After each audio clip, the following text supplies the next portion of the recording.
ಇನ್ನು ಸಚಿವ ರಾಜಣ್ಣ ಪುತ್ರ ರಾಜೇಂದ್ರ ಅವರ ಹತ್ಯೆಗೆ ಸುಪಾರಿ ಕೊಟ್ಟಂತಹ ಪ್ರಕರಣ, ಅದಕ್ಕೆ ಸಂಬಂಧಪಟ್ಟಂತೆ ಒಂದಷ್ಟು ಅಪ್ಡೇಟ್ಸ್ ಇದೆ, ನೋಡೋಣ.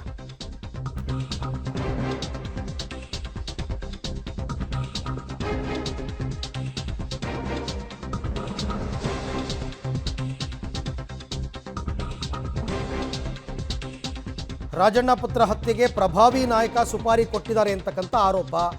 ಹಾಗಾದರೆ ಯಾರು ಆ ಬೆಂಗಳೂರು ಮೂಲದ ಪ್ರಭಾವಿ ಸಚಿವರು, ಪ್ರಭಾವಿ ನಾಯಕ ಅಂತಕ್ಕಂಥದ್ದನ್ನು ಗೊತ್ತಾಗಬೇಕಲ್ಲ. ಬೆಂಗಳೂರು ಮೂಲದ ಪ್ರಭಾವಿ ವ್ಯಕ್ತಿಗಳಿಂದ ಸಂಚು ಅಂತ ದೂರಿನಲ್ಲಿ ಉಲ್ಲೇಖ ಮಾಡಿದ್ದಾರೆ. ಹಾಗಾಗಿ ಈಗ ಅವ್ರು ಯಾರು ಅನ್ನೋದನ್ನು ಪೊಲೀಸರು ಪತ್ತೆ ಹಚ್ಚಬೇಕಷ್ಟೇ ಅಂತ ಅವ್ರ ಲೆಕ್ಕಾಚಾರ. ರಾಜೇಂದ್ರ ಕೊಲೆಗೆ ಯಾರೋ ಪ್ರಭಾವಿ ನಾಯಕರು ಬೆಂಗಳೂರು ಭಾಗದವರು ಸುಪಾರಿ ಕೊಟ್ರ, ಅವ್ರು ಯಾರು ಅಂತಕ್ಕಂಥದ್ದನ್ನು ಉಲ್ಲೇಖ ಮಾಡಿಲ್ಲ. ರಾಜೇಂದ್ರ ಅವರು ದೂರಿನಲ್ಲಿ ಹೆಸರು ಉಲ್ಲೇಖ ಮಾಡಿಲ್ಲ, ಬರೀ ಅಷ್ಟು ಮಾತ್ರ ಹೇಳಿದ್ದಾರೆ. ನಿಮಗೆ ಬೆಂಗಳೂರು ಭಾಗದ ಪ್ರಭಾವಿ ನಾಯಕರು ಅಂತ ಹೆಂಗೆ ಗೊತ್ತಾಯಿತು? ಅನುಮಾನ ಬಂದದ್ದು ಹೆಂಗೆ?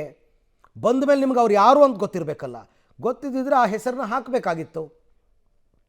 ಈಗ ಅವರು ಮಾಡಿರೋ ಆರೋಪದ ಪ್ರಕಾರ ನನ್ನ ಹತ್ಯೆಗೆ ಸುಪಾರಿ ಕೊಟ್ಟಿದ್ದೇ ಪ್ರಭಾವಿ ರಾಜಕಾರಣಿ ಅಂತ ದೂರಲ್ಲಿ ಕೊಟ್ಟಿದ್ದಾರೆ ಅವರು. ನೋಡಿ, ಆ ದೂರಿನ ಪ್ರತಿನಲ್ಲಿ ಅದನ್ನು ನಾವು ಮಾರ್ಕ್ ಮಾಡಿ ತೋರಿಸ್ತಾ ಇದ್ದೀವಿ. ಪ್ರಭಾವಿ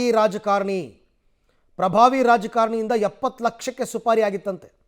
ಮಂತ್ರಿ ಮಗನ ಹೊಡಿಬೇಕು, ಹೊಡೆದರೆ 70 ಲಕ್ಷ. ಅದರಲ್ಲೇನೋ 5 ಲಕ್ಷ ಅಡ್ವಾನ್ಸ್ ಕೂಡ ಕೊಟ್ಟಿದ್ರಂತೆ ಆ 5 ಜನಕ್ಕೆ. ಈಗ FIRನಲ್ಲಿ ಹಾಕಿದಾರಲ್ಲ 5 ಜನ ಅವರು. ಯಾಕೆ? CM ಬೆಂಬಲಿಗರು ನಾವೆಲ್ಲ, ಯಾವಾಗಲೂ ಸಿದ್ದರಾಮಯ್ಯನವ್ರ ಪರವಾಗಿ ಮಾತನಾಡ್ತೀವಿ, ಹಾಗಾಗಿ ನಮ್ಮ ಮೇಲೆ ಕೋಪ. ಅಂದರೆ ರಾಜಣ್ಣನ ಮೇಲಿನ ಕೋಪ ಅವರ ಮಗನ ಮೇಲೆ ತೋರಿಸೋದಕ್ಕೆ ಹೋಗಿದ್ರಂತೆ, ಅವ್ರನ್ನ ಹತ್ಯೆ ಮಾಡೋಣ ಅಂತ. ರಾಜಣ್ಣ ಮೇಲಿನ ದ್ವೇಷದಿಂದಾಗಿ ಮಗ ರಾಜೇಂದ್ರ ಹತ್ಯೆಗೆ ಸುಪಾರಿ ಕೊಟ್ಟಿದ್ರು ಅಂತ. ಇದೆಲ್ಲ ಆರೋಪಗಳನ್ನು ಮಾಡಿರೋದು ರಾಜೇಂದ್ರ ಅವರೇ, ನಾವಲ್ಲ. ತಮ್ಮ ದೂರಿನಲ್ಲಿ ಈ ಎಲ್ಲ ಅಂಶಗಳನ್ನು ಅವರು ಉಲ್ಲೇಖ ಮಾಡಿದ್ದಾರೆ. ಬೆದರಿಕೆ, ಕ್ರಿಮಿನಲ್ ಒಳಸಂಚು, ಆಮಿಷಗಳ ಮುಖಾಂತರ ಸಂಚು ಹೂಡಿದ್ರು. ಅಂದರೆ ಹನಿ ಟ್ರ್ಯಾಪ್ ಮತ್ತು ಇದು ಕೊಲೆ ಯತ್ನ ಎರಡು ಇಂಟರ್ಲಿಂಕ್ ಇದೆ. ಹಿರಿಯ ಮಗಳ ಜನ್ಮದಿನದಂದೇ ರಾಜೇಂದ್ರ ಹತ್ಯೆಗೆ ಪ್ಲ್ಯಾನ್ ಆಗಿತ್ತು, ಬಟ್ ಅದು ವಿಫಲ ಆಯಿತು. ಅದಕ್ಕೋಸ್ಕರ ಏನೋ ಹೊಸ ಕಾರು, ಶಸ್ತ್ರಾಸ್ತ್ರಗಳು ಎಲ್ಲ ತಗೊಂಡಿದ್ರಂತೆ. ಕಾರ್ಮಿಕ ವೇಷಧಾರಿಯಾಗಿ ಆರೋಪಿಗಳು ಸುಪಾರಿ ಪಡ್ಕೊಂಡಿದ್ರು. ಕಾರ್ಮಿಕ ವೇಷಧಾರಿಯಾಗಿ ಬಂದಿದ್ದರು. ತುಮಕೂರಿನ ಶಿರಾಗೇಟ್ನ ಫಾರ್ಮ್ ಹೌಸ್ನಲ್ಲಿ ಸಂಚಾಗಿತ್ತು. ಎಲ್ಲ ಗೊತ್ತಿದ ಮೇಲೆ ಇನ್ನೇನಂತೆ? ಹಾಗಾದರೆ ಇವರೇ ಎಲ್ಲನೂ ಹೇಳ್ತಾ ಇದ್ದಾರಲ್ಲ.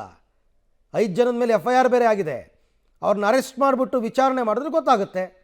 ಸುಪಾರಿ ತೊಗೊಂಡಿದ್ರಾ, ಯಾರು ಸುಪಾರಿ ಕೊಟ್ಟಿದ್ರು ವಿಚಾರಿಸಿದ್ರಾಯ್ತು. 5 ಜನರ ಮೇಲೆ FIR ಹಾಕಿದ್ದಾರೆ, ಬಟ್ ಅವ್ರನ್ನಿನ್ನೂ ಕೂಡ ಪೊಲೀಸರು ಅರೆಸ್ಟ್ ಮಾಡಿಲ್ಲ. ಇದೆಲ್ಲವೂ ಕೂಡ ರಾಜೇಂದ್ರ ತಮ್ಮ ದೂರಿನಲ್ಲಿ ಕೊಟ್ಟಿರ್ತಕ್ಕಂಥ ಉಲ್ಲೇಖ.